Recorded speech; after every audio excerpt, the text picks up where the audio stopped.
I won't dare to speak of a topic that is always beyond me, politics, but I can't not refer to the events of the day.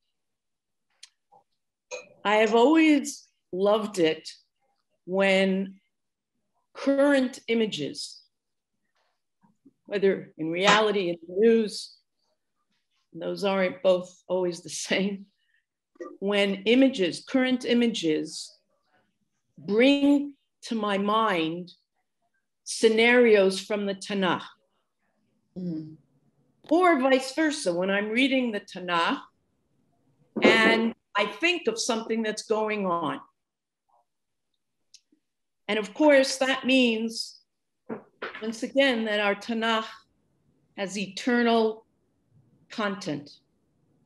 So, a couple of images that I've had, as I watched yesterday in particular, at least 3-4 different interviews with Israeli reporters in the Ukraine. They were interviewing 4 different individuals that no longer live in that part of the world, but have returned feeling that it's their place to help defend their homeland. Also, in the same interview, were actually a few women who, if they wanted, could leave. They're just forcing the men to stay. And these women said they won't leave. Either they're volunteering logistically with providing food and handing it out, or some of them are actually taking up weapons. Off my boots. And it's their choice not to leave. So as I was listening to that, I was reminded in the Sefer that we're actually going to be looking at today, Sefer Bamidbar, Numbers in the desert, when the Israelites are about to cross the Jordan, and each will be given land. So let me just read a few verses and you'll see why I thought of this. The children of 2 of the tribes, Reuven and the children of Gad, had abundant livestock. Very great. They saw the land and the land of Gilad and Jazer, and behold, the place was a place perfect for livestock. The children of Gad and the children of Reuben came and said to Moshe and to Eleazar the Kohen and to the leaders of the assembly, Atarot, Dibon, Jazer, the land would be perfect for us. They said, if we have found favor in your eyes, let this land on the other side of the Jordan, not on Israel's side, let this land be given to us and don't make us cross the Jordan. Moshe said to the children of Gad and Reuven, shall your brothers go out to battle while you settle here? So ultimately, they are given permission to stay on that side, but only when they realize, and they do this, that they will go over to the other side when they are needed. There's a contemporary happening, I'm not thinking of the correct word, phenomenon that's been going on, that there are young people from other countries that aren't necessarily committed to living in Israel, but they do want to give their 3 years of army service. They're lone soldiers, but lone soldiers who maybe go back. And that's very much appreciated. So here you watch these people who are committed to their land, and everyone should feel about their land and want to support it. So that was one image. The second image is this President Zelensky, who some people are referring to as a modern day Maccabee. And he's refusing to go into a bunker and be out of the way. Anybody want to take a guess as to which part of the Tanakh that reminds me of? Here he is, the president of the country. He could protect himself, but he wants to be with the people. Anybody? In the Tanakh, it's the opposite, but I thought of that. Who's a character that disappoints his community and leaves them behind? He's punished ultimately, and his children are. But anybody? In Megillat? Ruth. Right? What's his name? Elimelech. Elimelech, right. Who is the mayor of the town of Beit Lechem. And there's this famine, and they go to Moab. And we know the rest of the story. But they describe him as an Ish.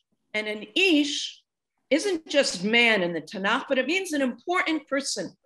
And he was an important person in the community. And they're in the midst of this crisis, and he leaves them. But Ukraine has somebody who persists. And the final image, we have to take our hats off to Chabad. Oh, yes.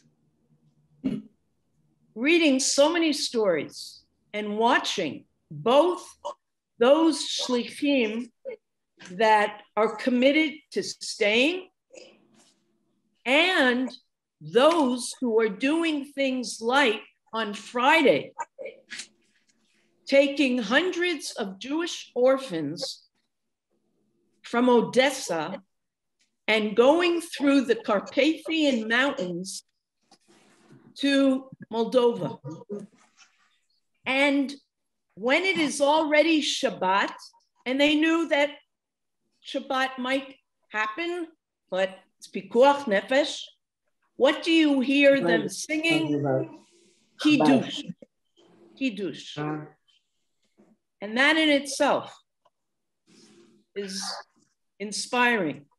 You know, when you have every right to be upset with the Kadosh Baruch Hu, and yet, but we know that's how people in these kinds of situations hold on, because they have that faith, and having that framework keeps them going, keeps them going. You know, Bracha, that reminds me of the story about the rabbi who always came late on Shabbat to shul, and the people decided to follow him one day and see why. And they found that he went on Shabbat into the forest and brought wood to the widow and her little kids. Yeah. So to him, absolutely. To me, a similar there are various variations of that story, but absolutely. So we wish everyone strength, and those who are no longer with us, and that's at least 2,000, they say. Yehi Zichram Baruch. Little kids. Yeah, just awful. Just awful. Okay. As a matter of fact, Rabbi Soloveitchik on Friday put on a video from the chief rabbi of Ukraine crying. You could actually see him crying and asking the whole community of Jews around the world to pray for them. Yeah. It was a heart-wrenching. It is. It is. and seeing fathers saying goodbye to their wives and children as they leave and they can't. Okay. So, as we begin this new book by Rav Francis Nataf, who is a Jerusalem-based Bible scholar and historian and educator, his focus in all his books is the perplexing biblical story, one that we find problematic or astonishing. Now, to get us into our discussion today, I want you to answer without too much thought these questions. And I'll say each one at a time, and please feel free to suggest your response. How would you describe the desert experience? We all know enough about the years in the Midbar, in the desert. What comes to mind? How would you describe it? What kinds of adjectives? Difficult. Isolated. Difficult. Hot. Hot. Barren. Barren. Very barren. Isolated. Very barren. Okay. Tumultuous. Tumultuous. Okay. Good words. Unwelcoming. Unwelcoming. Awe-inspiring. Okay. Leave it to Michael to give something in quite contrast. I think it's overwhelming. Okay. All right. So when Marlene says tumultuous and Michael says, what do you say, awe-inspiring? Can each of you explain your answer? Just briefly. I think it was tumultuous because there were so many ups and downs. Okay. There, and that's why. Okay. And Michael? Awe-inspiring. You're living in a community where God is with you. You have a Mishkan. You see it every day. You see the cloud there. You have this leader, Moshe, who took you out of slavery. He's there with you. It's like, I can't even imagine no matter how much difficulty and hardship, having that there as the basis of every single day. You get up in the morning and your food is given to you by God. Just collected on the ground. It just blows my mind. Okay. Anybody want to respond and say, yeah, Michael, but, or do you agree? Yeah. Well, let me add my 2 cents worth. I think, I still say that these are the people that have a slave mentality. They've lived being slaves for so many years now that basically is their mindset. And they look up and they see there's nothing. It's cold at night. They're eating the same food all the time. They don't seem to be feeling that they're making any progress to getting from point A to point B because it's taking ever so long. And so many hardships along the way. I think a lot of them feel, why are we here? What are we doing here? Where are we going to go with this? Are we ever going to get out of this? What's better? That's why I think that's the way I say it's unwelcoming. Well, Okay, Gloria. At that point, Esther? faith is a very important part of our religion. And I don't think that those people had enough faith yet to help them overcome all the difficulties. And that's why I think it was an overwhelming experience. Yeah. I think all your answers are possibilities. Tell it for how long this Please, somebody needs to mute themselves. We hear you talking. Bracha, Yeah. I think there's a great fear of the unknown. When you walk out into a new situation, usually people try to have plans, but they really don't know. And because they don't have faith, they for sure don't know. So. Okay, Linda. I see Belle, your hand is up. No. Oh, because it says here, Bell Isaac raised hand. Okay. And I see Yeah, the I hand. see that. No, Gmail. I don't see that. Okay. All right. Sorry. Okay. Now, a person can also have mixed feelings. There could be somebody that could have all of that. We'll get back to that. Second question. What is the central task that the Israelites, Bnei Israel, have before them while they are in the desert? What is the central task that Bnei Israel have before them in the Midbar? Become a united people. Okay, Bev? The Mishkan, looking after building the Mishkan. And then looking after it. And caring for it. Absolutely. Anybody else? Keeping Shabbat. Okay, they will keep Shabbat, and there's certainly, we know, juxtaposed whenever it talks about the parsha about building the Mishkan, that instructions about Shabbat are also thrown in there, and intentionally. You work, but it's not that important that you would not keep Shabbat. Yeah, before the Mishkan, there was only the one law, not to have fire. But when the Mishkan work included about 39, I think. The 39 prohibitions are based on that, absolutely. Okay. As the first speaker said, the forging of a nation. You have a group of slaves that have just been released, and you're going into a new land to become a new nation. This is the training ground where you're trying to get this new nation. And unfortunately, the ones that were 20 and over were too far gone. So it's really up to their kids. Okay. That first speaker was Bev, Michael. Okay. And now the last question at this moment, and just what comes to your mind immediately, what is the Jewish calling? What is the Jewish calling? To be a nation of teachers. Ooh.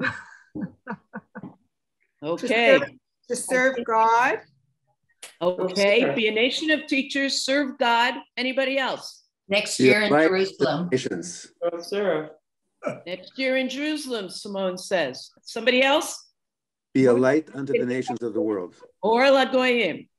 Okay. All right.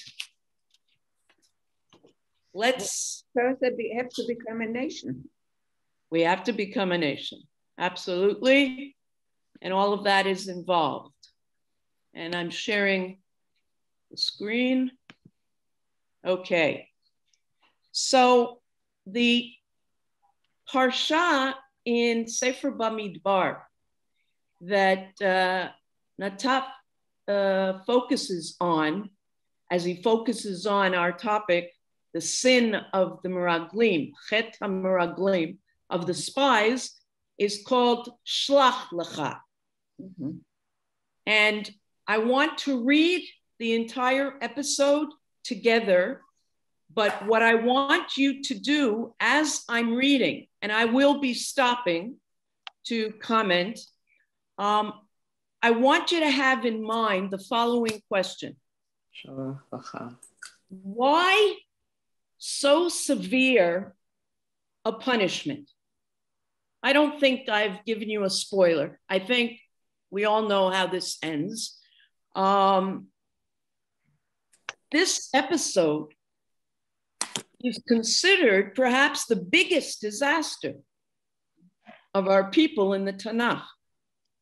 Okay, now, so pay close attention because some of what's here will hint at why such a severe punishment. So at one point, as they're going through the Midbar, Bnei Israel asked to have Anashim go scout out the land. And this is what happens. The Lord spoke to Moshe saying, Shlach lecha, send out for yourself men who will scout the land of Canaan, which I am giving to the children of Israel. You shall send one man each for his father's tribe. Each one shall be a chieftain in their midst. Now, what word in the second pasuk, verse, is unnecessary? In the Hebrew, it's in one word. In the English, it's two words. Meaning that you could say the same thing without this word. It's shlach lecha. Why does God say, send out for yourself? Because as far as God was concerned, they didn't have to send the meraglim. It was what the people wanted. Okay. God is telling Moshe a little cynically, you know, I would have expected them to trust me. And I promised them already that this is the road to a land of Eretz Avat Chalav Udvash. And they don't trust me. But okay, so be it. So you can choose, but make sure that you choose people who are quality people. Now, why is that important? Why does he tell them to do that? One from each tribe, but it should be a chieftain of each tribe. Why would that be significant? So they will have merit in the eyes of the people. Okay. More likely to be accepted what they say. First of all, that if it's just a Joe Schmo, when they come back, the population won't necessarily listen to them. Any other reason? Yes, Esther. Anybody else? Well, what is God assuming is going to happen when they come back? He's assuming that they'll have a positive message to give to the people. And he figures these people will know what to look for and, you know, sort of be intelligent enough to look for what is necessary. Yeah. Now, in the Hebrew, what is the word for scout? Again, if you look at verse 2, Shlach lecha anashim v'yaturu et Eretz Canaan. What is Latur is not to spy. To scout. It's to scout. Now, where else do we hear that word, latur, o shelo taturu acharei? Do not go after idols, passions that are inappropriate. That's the word that goes with the mitzvah of tzitzit. That really the reason for wearing tzitzit is to remind somebody, because if you wear it the way, if somebody's wearing tzitzit, they really should wear them outside their clothing, you know, not in the pockets, not underneath, because it's to remind you, if you're about to do something that you shouldn't do, it's going to bring you back. Because Latour, we all, with our eyes and with our heart, can have an impulse and a passion for something that we shouldn't. What God was hoping is that when these shlichim, the scouts, go, they will scout with such passion, positive passion, and come back with a message that will encourage the rest of the people. Okay. But, you know, I have a problem with the whole story of the spies, because generally when a government sends spies, they do it in quiet, not in front of the whole nation. Okay, hold on till we get through this, okay? And then keep in mind what you want, what you're thinking. So Moshe sent them from the desert of Paran by the word of the Lord. All of them were men of distinction. They were the heads of the children of Israel. And these are the names of the men: Moshe sent to scout the land, and Moshe called Hoshea, son of Nun, Yoshua. Just like Avram and Sarah's names were changed, so Yoshua, who takes over after Moshe, his name is also changed. And that's significant. So Yoshua is somebody, obviously, that Moshe admires. Moshe sent them to scout the land of Canaan. And he said to them, go up this way in the south and climb up the mountain. You shall see what kind of land it is and the people who inhabit it. And now notice the 6 things that Moshe instructs them to be on the lookout for. Are they strong or weak? Are there few or many? And what of the land they inhabit? Is it good or bad? And what of the cities in which they reside? Are they in camps or in fortresses? And we can understand what he's looking for here. Now, the soil. Is it fat or lean? Are there any trees in it or not? You shall be courageous and take from the fruit of the land. It was the season when the first grapes began to ripen. You're all familiar with the tourist symbol, you know, of the 2 carrying the clusters of grapes. Well, that's based on this. So they went up and explored the land from the desert of Tzin until Rehov at the entrance to Hamat. They went up in the south and he came to Hebron, and there were Animan, Sheshal, and Talmai, the descendants of the giant. Now, Hebron had been built 7 years before Zon of Egypt. They came to the valley of Eshkol, and they cut a branch with a cluster of grapes. They carried it on a pole between 2 people, and they also took some pomegranates and figs.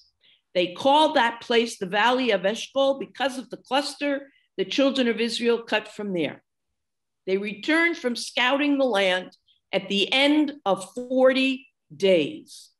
They went and they came to Moshe and Aaron and all the congregation of the children of Israel in the desert of Paran to Kadesh. They brought them back a report, as well as to the entire congregation, and they showed them the fruit of the land. So it begins by sounding positive. They show them this fruit. They told him and said, we came to the land to which you sent us, and it is flowing with milk and honey, and this is its fruit.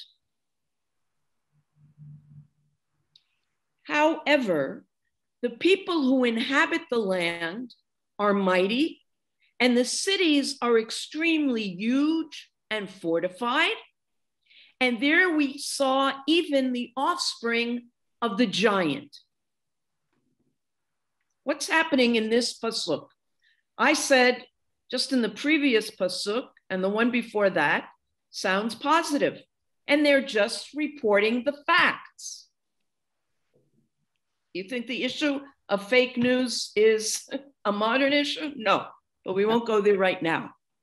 So what do they do in verse 28 with just one word? Overpowering people that frightened them. Okay, now, but that's still a fact. It might be that there were tall, overpowering people. All of that could be fact. So what other word? However, what are they doing with that however? What are they doing? It's turning it from the objective to the subjective. Yeah. Maybe it's from Okay. the positive to the negative. So in doubt. Yeah. Okay.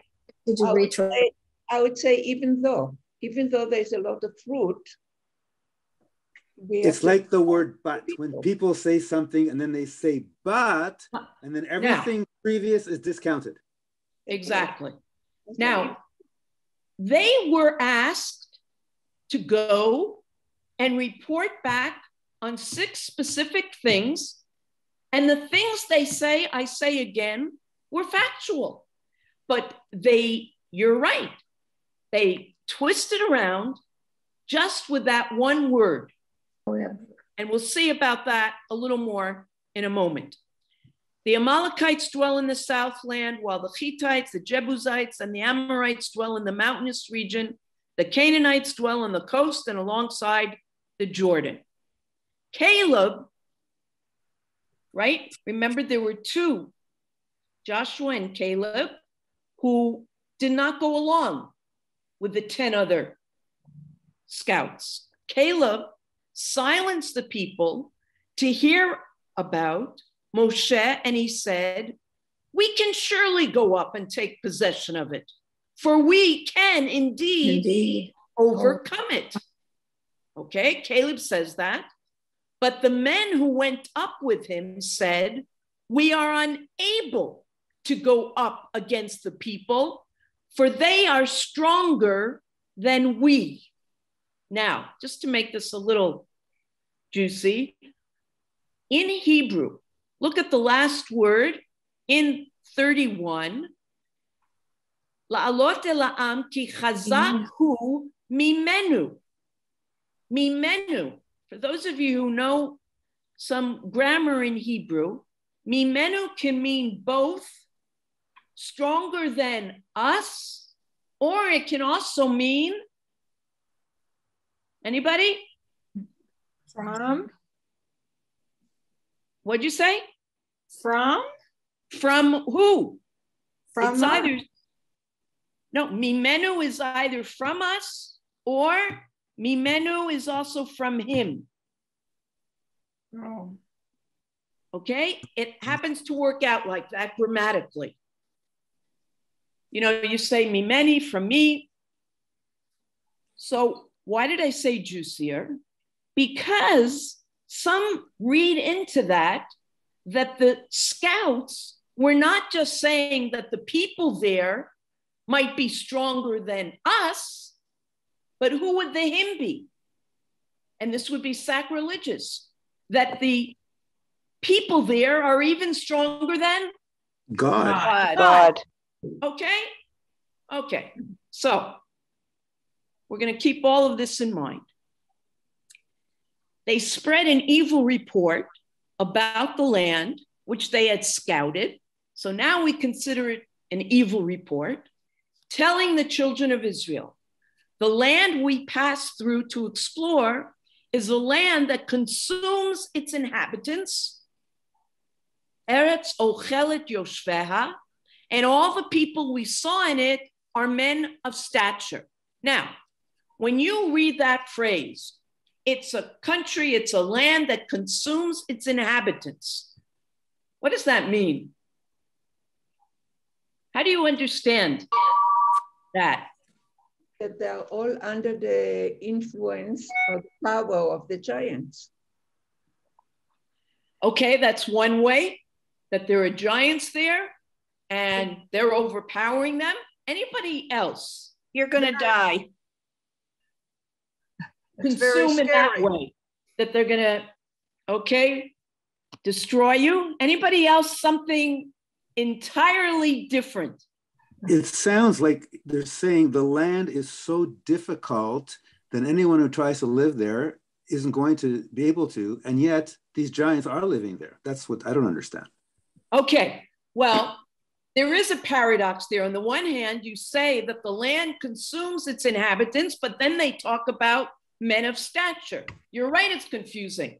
Well, if we talk like Darwin, that it means the fittest and the largest and the strongest, they survive. But I'm looking for, in a few minutes from now, another meaning of what consume. Okay, I know we think of consumes and it kills. What? The earthquake? I'm not hearing you, Esther. It would be like earthquake, like the earth is swallowing. Okay. Now I'm saying I want something looking at that consumes in another way. It overtakes them emotionally and intellectually, spiritually. Okay, Linda. Okay. You're on the right track. That it consumes its inhabitants. It demands of the inhabitants their identity, all of their time. It's like back to slavery in a sense. Yeah. Well, but it's a chosen slavery seen by some, that you're going to get so involved with the land that you're not going to have time for the all-inspiring Bamidbar. I'm just hinting at what we're going to get to. This is similar. I know we've talked about this perhaps a few years ago. The story usually told on Lag BaOmer of Rabbi Shimon Bar Yochai and his son who go hide out in a cave. And then when they come out and they see fellow Jews working the land, the story has it that they burn everything and that they're in shock. How can Jews be working the land? Why aren't they studying Torah? And then they come to realize why. Okay, these are all hints at what we're going to be saying in a few minutes. Okay. There we saw the giants, the sons of Anak, which is how we say giant in Hebrew, descended from the giants. In our eyes, we seemed like grasshoppers, and so we were in their eyes. What are they saying here? We're going to feel inferior. Say that again. I'm sorry, I didn't hear you. Somebody said something. No? Okay. They're projecting their own fears and their own perceptions on the others. Exactly. I was going to say psychologically, because they see these people, they're saying, we felt like this and they must see us like this. So far from remaining objective.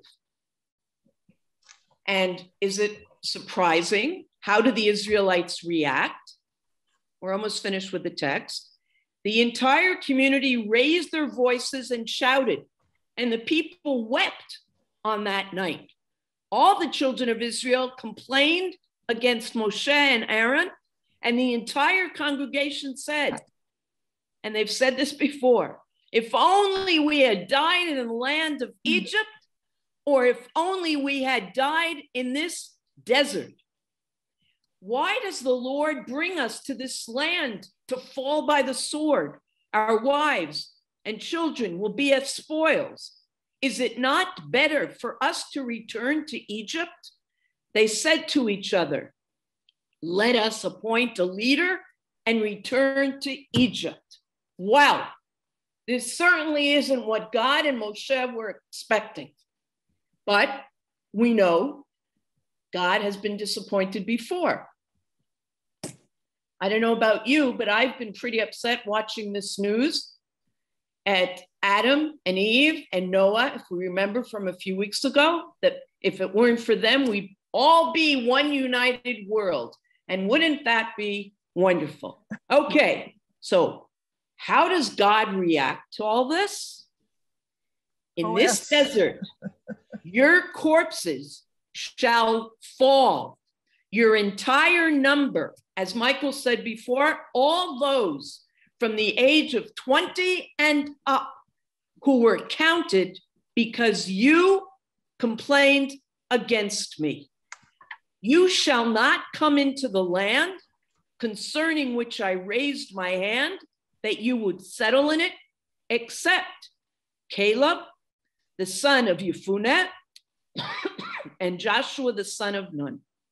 As for your infants, of whom you said that they will be as spoils, I will bring them, and they will come to know the land which you despised But as for you, your corpses shall fall in this desert. So in other words, this is what we call the Dor Hamidbar, the generation who still had that slave mentality, and the olders above the age of 20, and they, together with Moshe, are not going to make it into that promised land. Now, your children shall wander in the desert for 40 years, matching parallel to each of the days that they, the scouts, were on their trip, and bear your defection until the last of your corpses has fallen in the desert. Now, why so severe a punishment? Well, how does this compare with Chet HaEgel, the sin of the golden calf? Are you surprised that a whole generation is going to die and not make it into the land that was the whole purpose of Yetziat Mitzrayim, leaving Egypt? You know, you have to drink that 5th cup of wine, because it's not just Hitzalti, I saved, Totzeti, I took you out, Ga'alti, redeemed, and Lakachti, but Veheveti. And I'm doing all of this to bring you to Canaan, to Israel.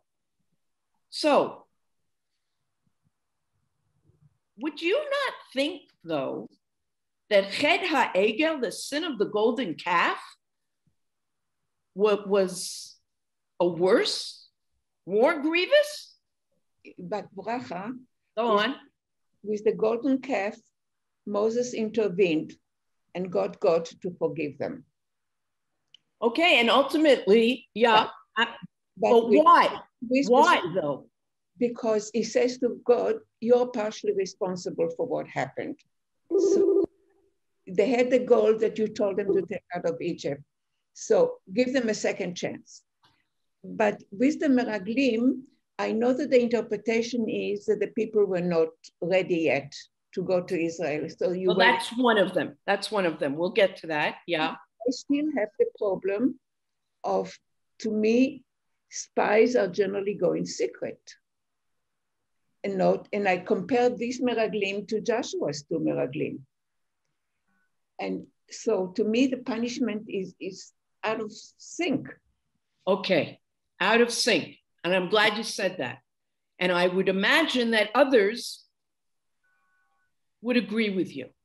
Now, with the Egel, to be sure, the people who sinned, they were also done away with, but certainly not the entire people. But you would think that that is such a rebellion against God theologically, even though some people will say it's not that they were rejecting God with that golden calf, but it's that they felt that they needed that intermediary. Now,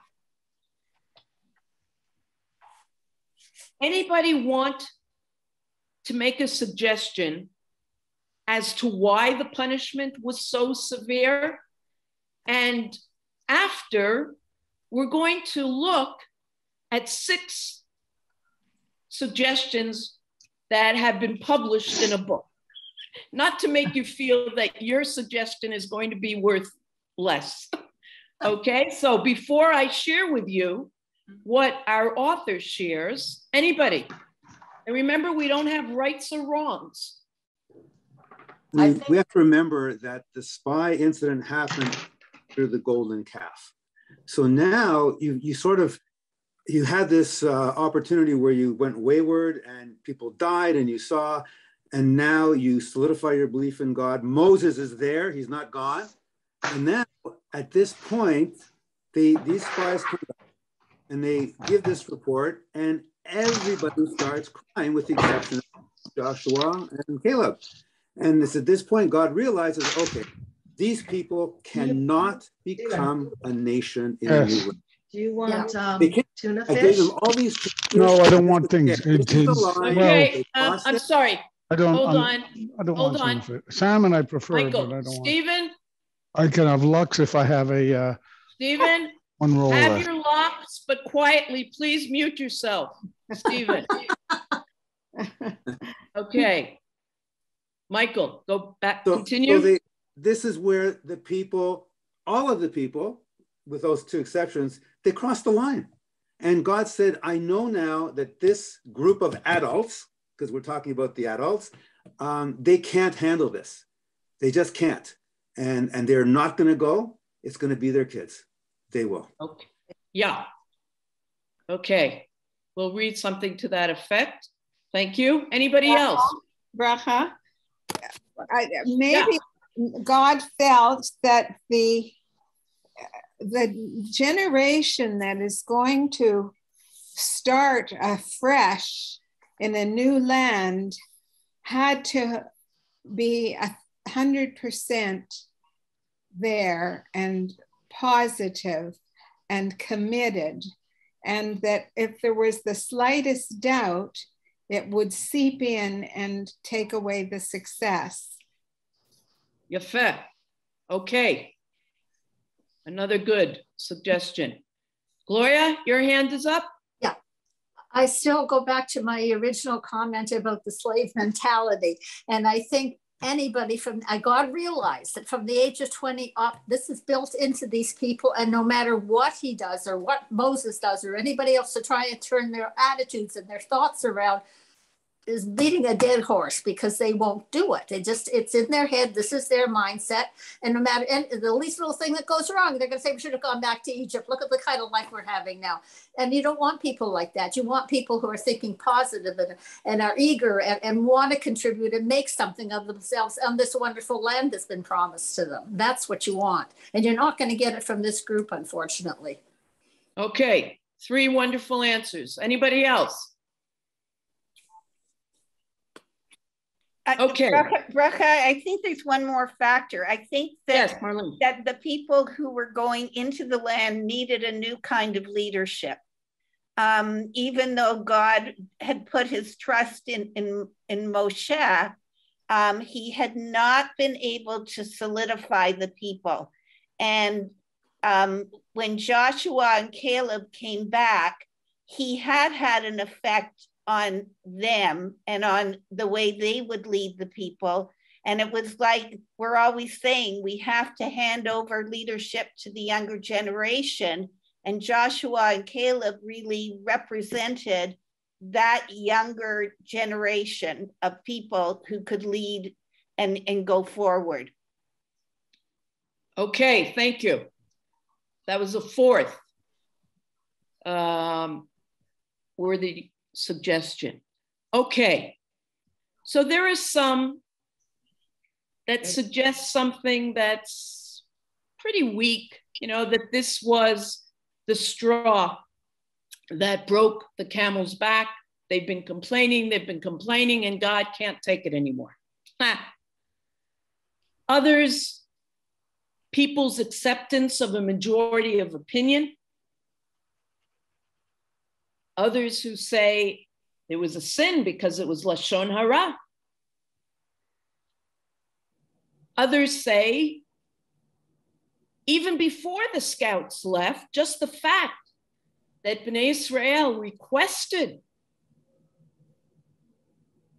scouts was already a rebellion against God, showing that they did not trust.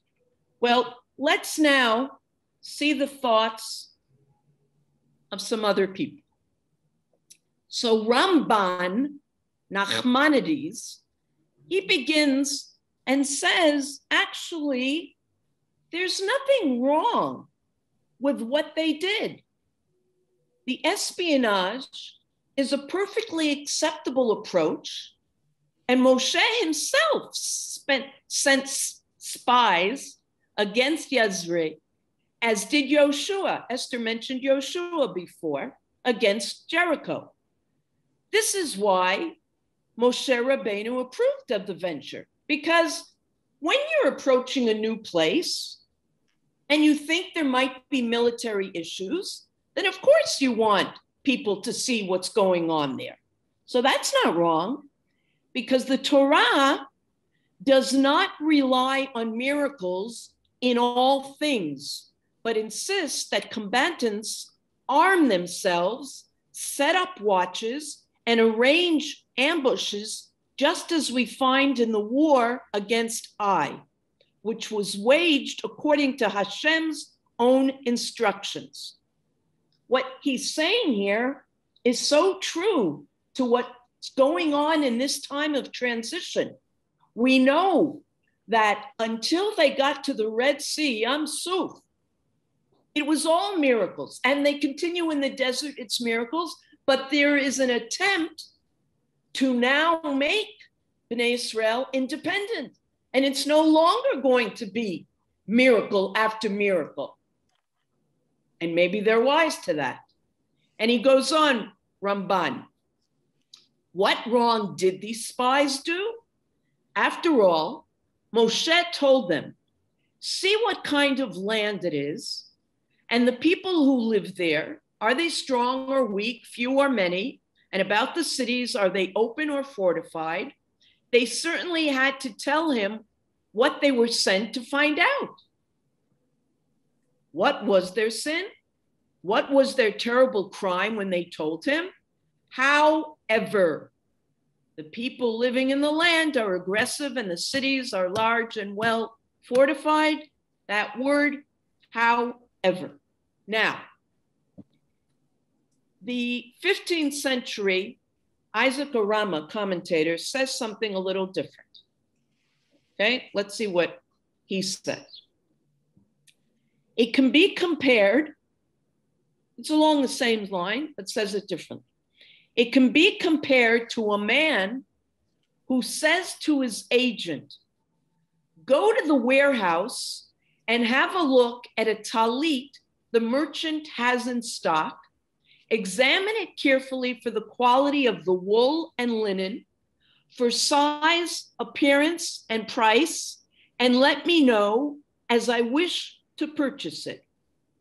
If, Arama says, if the agent returns and says, I had a look at it and the wool is pure, it is long and wide, greenish and reddish in color, and the price 100 gold pieces, he has carried out his mission correctly.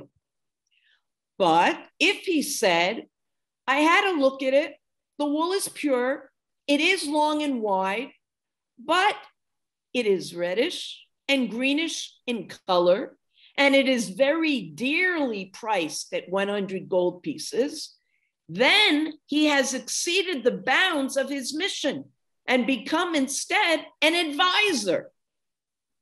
This is as a result of inserting the qualifying word but.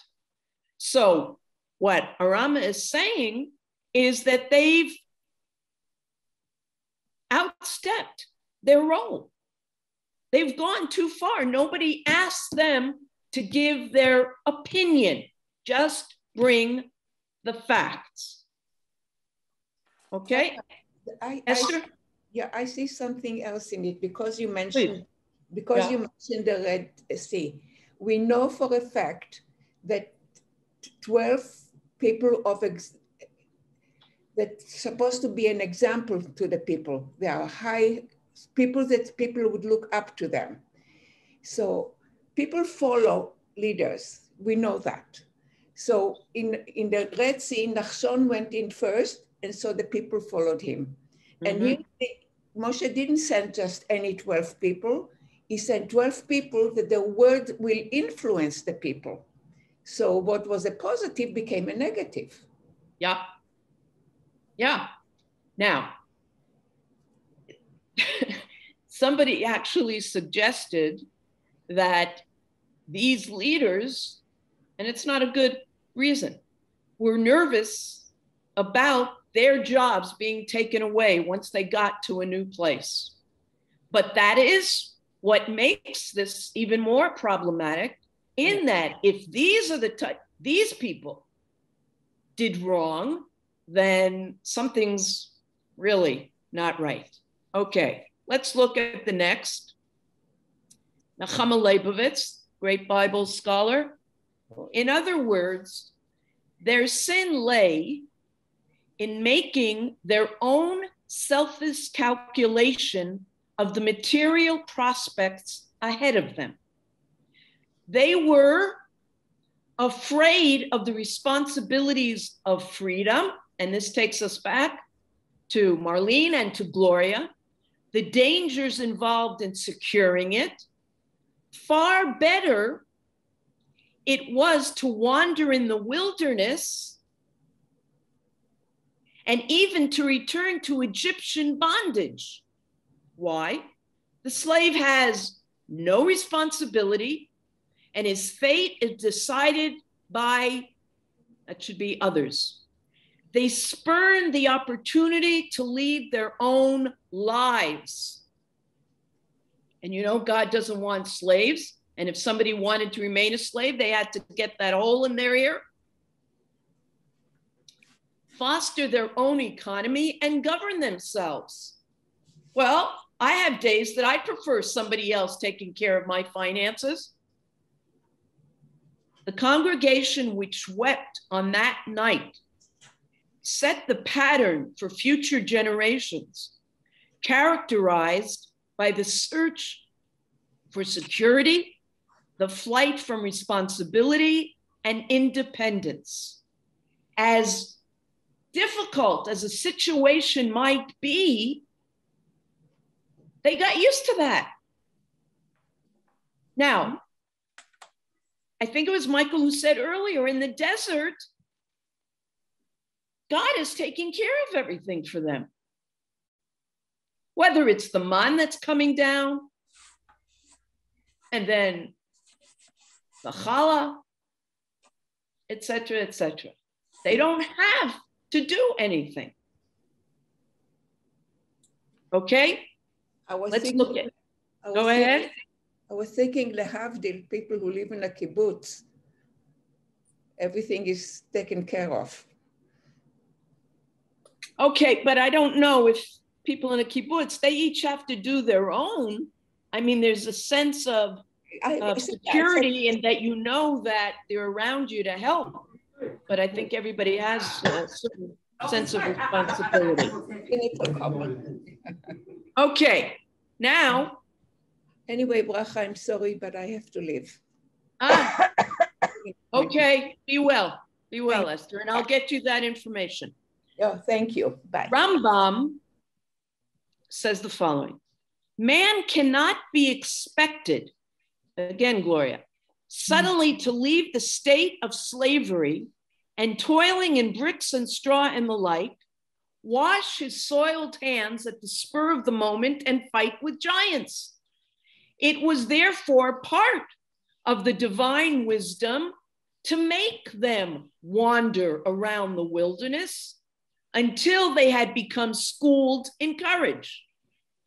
Marlene, for as is well known, a nomadic existence under Spartan conditions breeds courage. But they needed that time there to breed that. And the reverse, cravenness. In addition, a new generation of people grew up who had known no humiliation and bondage. So Gloria, you can get a t-shirt that says, Rambam and me think alike. Yay! Okay. Now, I want to share with you two different thoughts that our author, Rav Francis Nataf, has as to why the severity. Very different, at least one of them.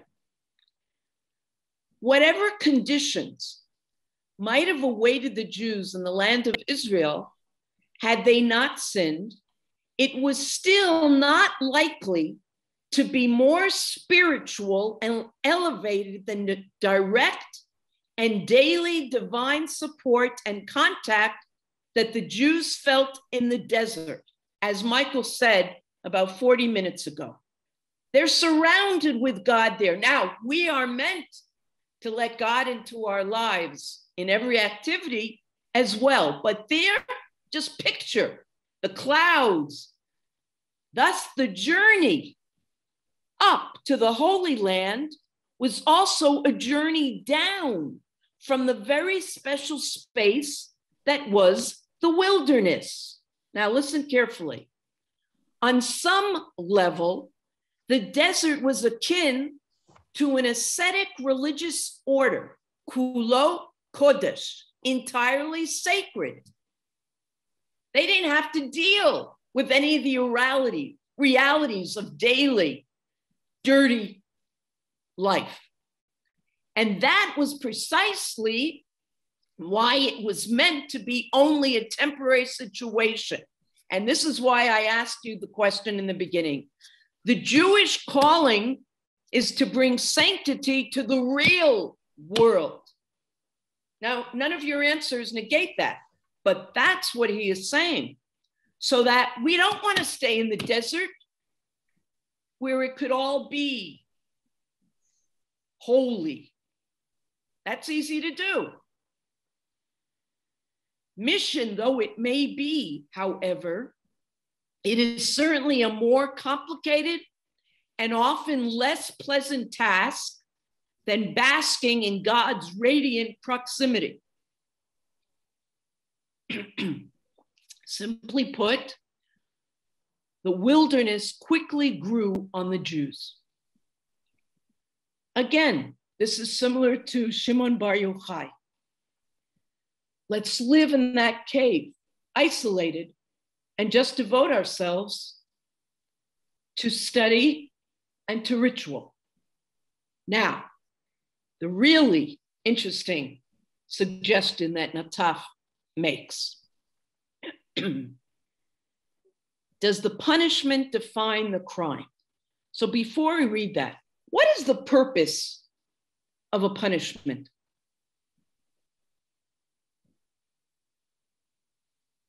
Anyone? Behavior. Change behavior, be constructive, change behavior. What else? Anything else? Let you know where you've gone wrong. Let you know where you've gone wrong.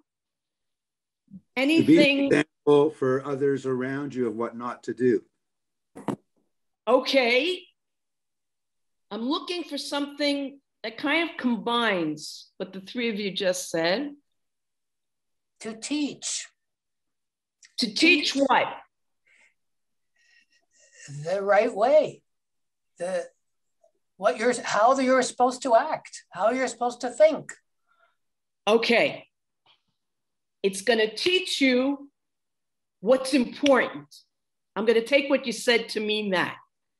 Okay, so listen to what he says. If they have been preparing themselves to go into this land, look what they've done.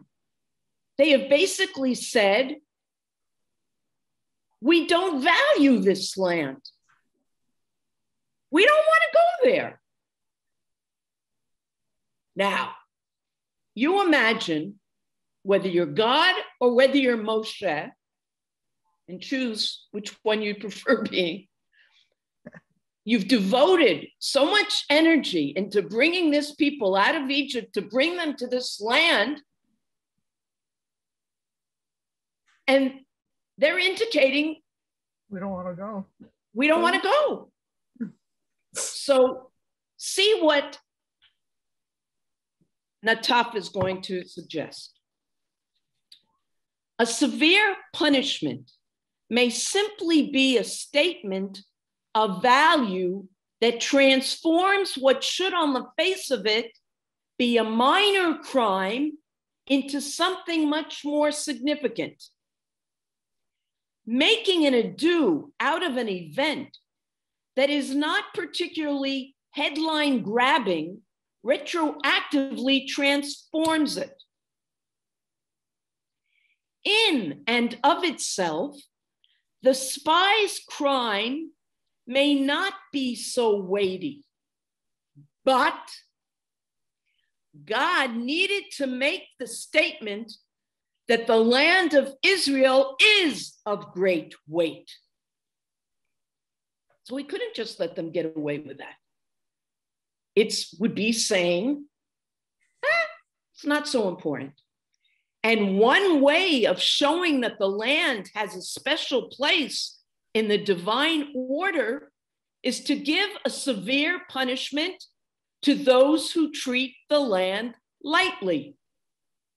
True, the punishment was especially difficult for the generation involved,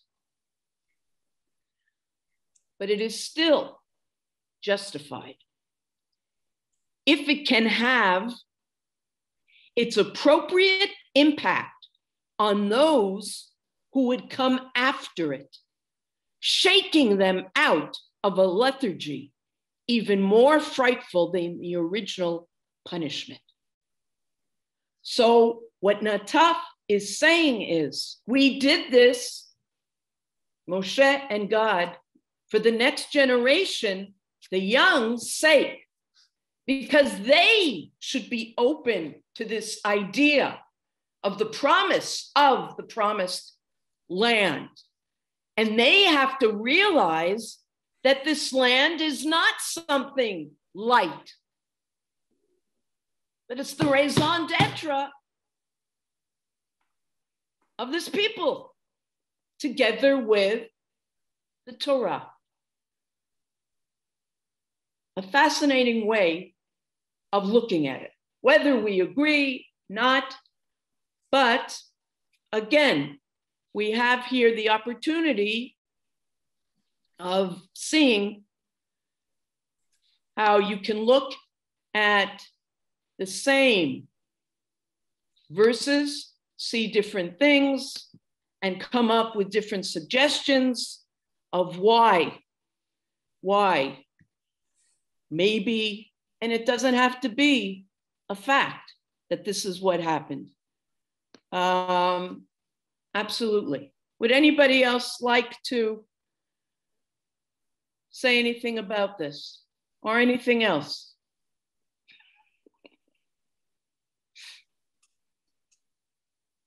Think about. Bracha, in my mind, they were just stating a fact. Even when they said, however, they were stating a fact. This is what they saw. But with that, however, that's where they went wrong, because they were showing that they didn't have the faith in the people. Let's forget about not faith in God, but they weren't having faith in the people that will be able to do this. And these, if they're the leaders, that's their job. You know, Moshe at the end of his life, in Deuteronomy, when he gives a very long farewell speech, he is so careful in how he talks to the people, because he knows they're about to go into the land and they need to feel that they can rise to the challenge. So even though he reminds them of at least 10 sins that they've done, he does it in a way that will not humiliate them and bring them down. They were asked, Julia? So no, I was saying they were asked to bring back facts. It wasn't, what's your opinion? Yeah. And there's a very big difference between opinion and fact. Absolutely. Absolutely. Absolutely. I have a question. It was a fact. Yes. Is it written anywhere how many people actually entered the land of Israel? Is it written anywhere? Yeah. Do we have any idea? Is it not? Why do I have the number 600? 600,000 in my head. Well, again, that's how many left Egypt. So that it but again, it says many. 600,000 men. It indicated it was 600,000 men. That's right.